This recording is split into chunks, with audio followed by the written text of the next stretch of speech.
Olá, meus amigos, minhas amigas, estamos começando mais um programa Otávio Cultura em Pauta, já tradicional de todas as segundas e quartas-feiras, sempre trazendo aqui um convidado super especial para debatermos questões importantes no âmbito da educação e também da cultura, aqui no nosso estado, de caráter universal. Hoje vamos discutir um tema extremamente importante para a nossa sociedade, na verdade uma das grandes mazelas da nossa sociedade, que é o racismo estrutural. Praia é colunista do jornal Potiguar Notícias, primeira coluna Potiguar, e eu tenho certeza que a Ana Paula vai trazer informações, um conteúdo extremamente rico. A nossa querida Ana Paula, mandar um abraço aí para os nossos anunciantes. Primeiro, sempre ele, Humilde Tião, o bar e restaurante Humilde Tião, lá na rua Juiz de Fora, em Neópolis, Natal. Grande abraço aí para o nosso querido Tião. Mandar um abraço também para Quipão Premium, padaria lá na Avenida das Alagoas, em Neópolis e Natal, da minha amiga auxiliadora também, contando aqui com a participação, o apoio da nossa auxiliadora. Vamos passar agora para o próximo anunciante, novidade aí, o Bocata. Bocata, que é um restaurante fit, situado aqui mesmo em Parnamirim, que apresenta aí pratos, né, naturais, comida natural, enfim. Tem aí o Instagram também da Bocata, vamos mandar aí, estão passando aí na tela. Eles não usam conservantes, corantes artificiais, nem óleo de soja, trabalham com a dieta personalizada para pessoas que têm problemas aí, que precisam fazer dietas, enfim. Acompanha, que é também um novo anunciante aqui do Otávio Albuquerque Cultura em Pauta. E também mais o Jocauto, né? O Jocauto, que fica aqui na rua José Serafim Nunes, em Pirim, oferecendo aí os serviços de câmbio automático, CVT, peças e serviços. Também grande abraço aí para o nosso amigo Jocauto, Cultura em Pauta. Agora sim, vamos estabelecer o contato com a nossa Ana Paula Campos. Paula, está me ouvindo? Ouvindo, bom dia. Bom dia, seja bem-vinda. Muito obrigado pela gentileza de ter aceito. A honra é toda minha. Ana Paula, outro dia eu estava vendo uma entrevista do Silvio Almeida, um filósofo negro, e ele estava dizendo que só podemos combater o racismo, esse racismo estrutural, a partir da política. Pode parecer uma ideia plausível, tendo em vista que é a política que influencia da sociedade, inclusive a educação. Mas como é que a gente pode combater o racismo através da política se a gente tem nos três poderes, em sua maioria, por homens e brancos? Então, quando ele fala que a gente precisa combater através da política, na verdade, é um elo. Por isso que ele fala que racismo é estrutural. Porque para a gente poder colocar na política e essas pessoas poderem pautar políticas públicas para o povo preto, a gente precisa dar condições para que essas pessoas atinjam esse posto. E para isso eu preciso de educação, né? Eu preciso de toda uma mudança nas questões da escola, na questão da mídia, enfim. É uma sociedade toda estruturada no racismo e que vai forçar pessoas negras a ficar naquele lugar comum, né, naquele não lugar, não leva à ascensão, não leva a mudança, essas mudanças como você bem colocou, mas a gente é como se fosse um todo, um elo sem a outra, é por isso que a gente tem atacado o racismo por todos os lados. Ô, Ana Paula, levando em consideração, como eu disse na minha primeira intervenção, que existe esse racismo estrutural, de que as instâncias são naturalmente racistas, você diria que não é necessário só... e a gente se torna mais ou menos cúmplices desse racismo estrutural, ou seja, é importante também combatê-lo de frente, é importante... Isso é uma fala da Angela Davis. As pessoas precisam reconhecer que são racistas. E eu estou falando de pessoas brancas, né? Pessoas negras não podem ser racistas, elas podem desenvolver auto-ódio, elas podem desenvolver ódio pelo irmão, pela irmã preta, mas ela não tem poder de opressão contra o próprio povo. Mas as pessoas brancas precisam, antes de mais nada, reconhecer que racismo sendo estrutural, você informar científico validado é branco. E isso vai formando inconsciente coletivo, né, através da indústria cultural, sobretudo, o cinema, a novela, e as pessoas elas vão tendo certas concepções sobre as pessoas negras, e aquilo independe da sua questão moral, do seu desejo. A gente primeiro tem essa percepção, sim, sou racista, né? E a partir desse momento sair daquela posição de vítima, né? De não, eu sou racista porque é estrutural, não tenho culpa. Sim, mas no momento que você compreende que é racista, e cabe a você procurar ter atitudes antirracistas, que seriam ler pessoas negras, comprar de pessoas negras, sair do holofote da vez para pessoas negras, enfim, são pequenas atitudes que mudam, né, as coisas. Ana Paula, agora no campo da literatura, que é uma área que eu sou professor de literatura, não estou mais em sala de aula, mas é uma área que eu contemplo diariamente, e eu sei que tentou a vaga na ABL, né? Seria a primeira Academia Brasileira de Letras, e acabou perdendo a vaga para o Cacá Diegues, cineasta maravilhoso, mas não é sequer um escritor, né? Se a gente a conjuntura da ABL, das 40 cadeiras, você tem ali 2 ou 3 negros, né? O mais proeminente deles, o Domício Proença Filho, que inclusive foi o CIS. A literatura, que deveria ser teoricamente um espaço aberto para a democracia, para a inclusão, é ainda um espaço, essa questão mais reacionária da sociedade? Com toda certeza. A literatura é a principal ferramenta de opressão racista, né? E não à toa, a literatura está associada às pessoas cultas, e as pessoas cultas são brancas, né? Os grandes clássicos. O próprio Dia do Livro está associado a um eugenista. E ele mesmo dizia, eu vou usar para criança. Né? E ainda tem gente defendendo o camarada desse. Então, sim, com certeza. E quando você fala de Conceição Evaristo, eu penso que ela não tinha nem intenção de ganhar, ela tinha intenção de tensionar o debate e mostrar, repare, né? Ela recebeu um voto e era a cadeira de Castro Alves. E quem entra é Cacá Diegues porque fez um filme sobre zumbi, sobre isso aqui. Eu sou a primeira colunista negra do Rio Grande do Norte todo. Orgulhoso, isso é motivo da gente se preocupar e pensar por que outras vozes racializadas de do pioneiro nesse sentido, colocando uma mulher negra, colocando uma mulher trans, mas os outros jornais para esse fato.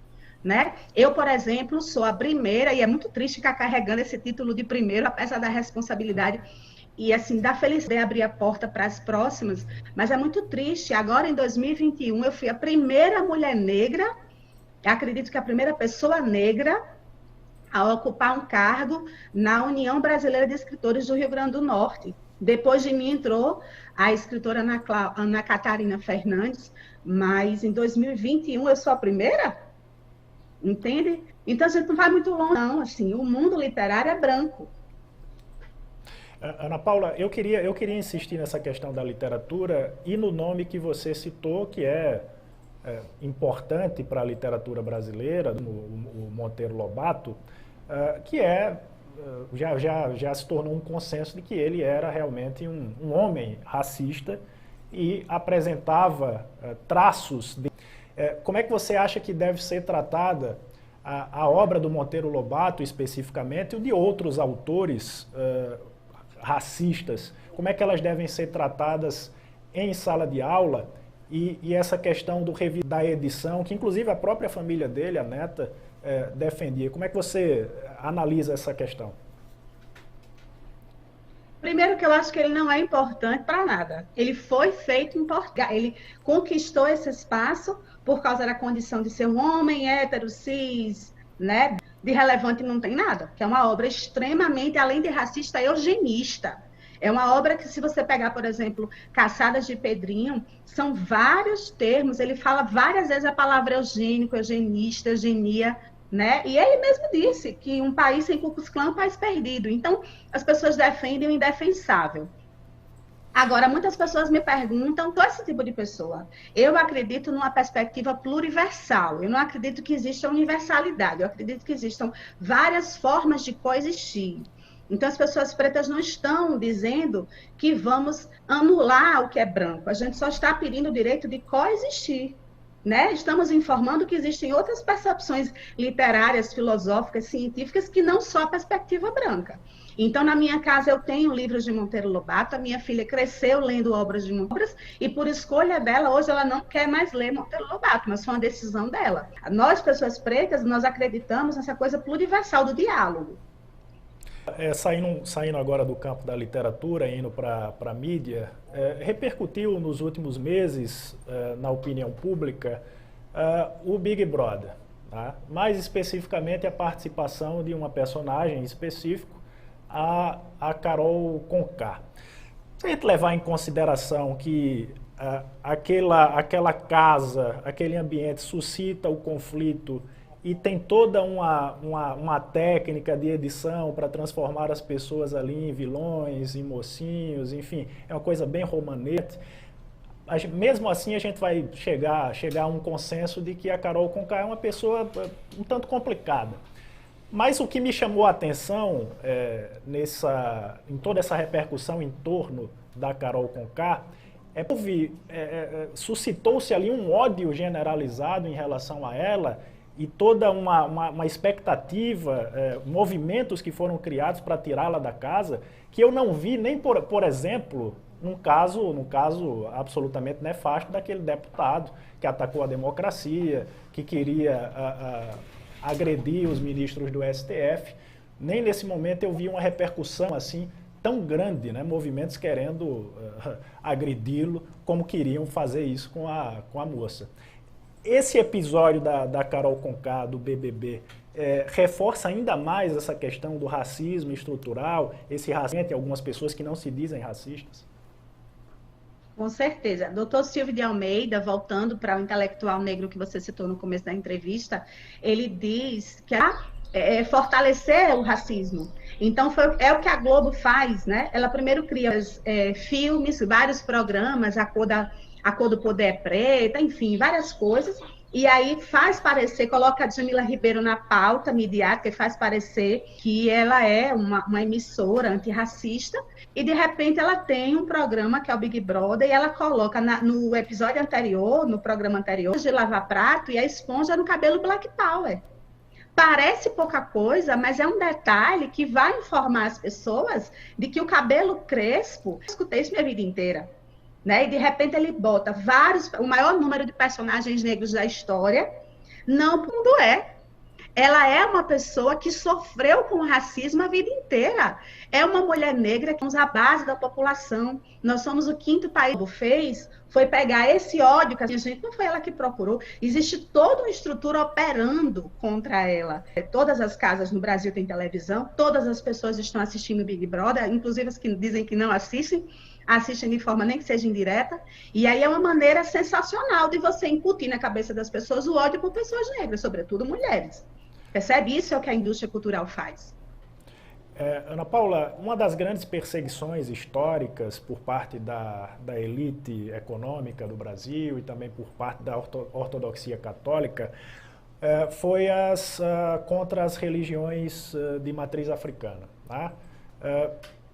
Associando a bruxaria, a feitiçaria, criou-se na consciência coletiva toda uma visão nefasta, demoníaca em relação às religiões africanas. Você entende que uma forma de dirimir, de amenizar esse preconceito, que as escolas públicas, obviamente, ensinassem as religiões africanas da mesma forma como ensinam as vertentes do cristianismo? Deveria, né? Isso é o ideal, deveria. A gente fala que o Estado é laico, mas isso é uma pura ilusão, porque o nosso calendário é cristão, as nossas datas comemorativas são cristãs, a gente comemora Carnaval, a Páscoa, a Semana Santa, o Natal. Então, assim, a gente fala que o Natal você chega numa repartição pública, tem um crucifixo na parede. Eu nunca cheguei para ver a imagem de Exu.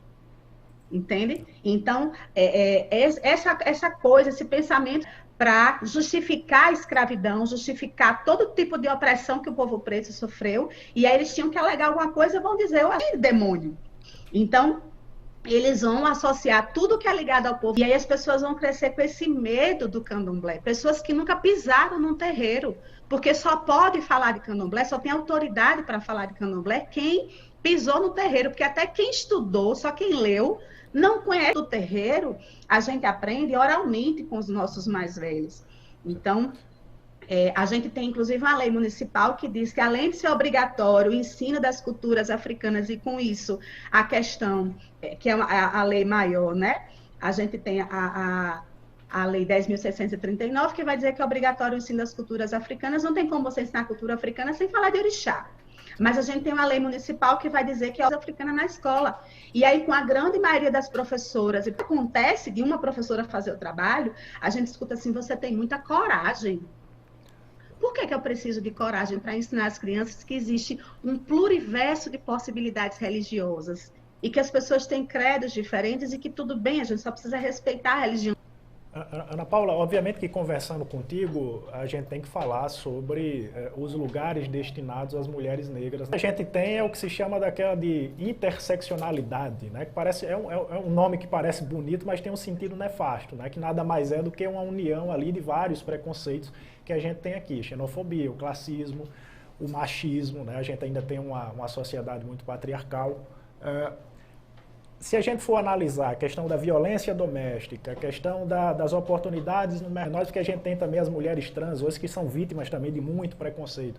Mas quais são os lugares destinados às mulheres negras? E aí, emendando, eu já queria que você falasse sobre a importância, o que vocês propõem como luta contra essas opressões, essas discriminações, enfim.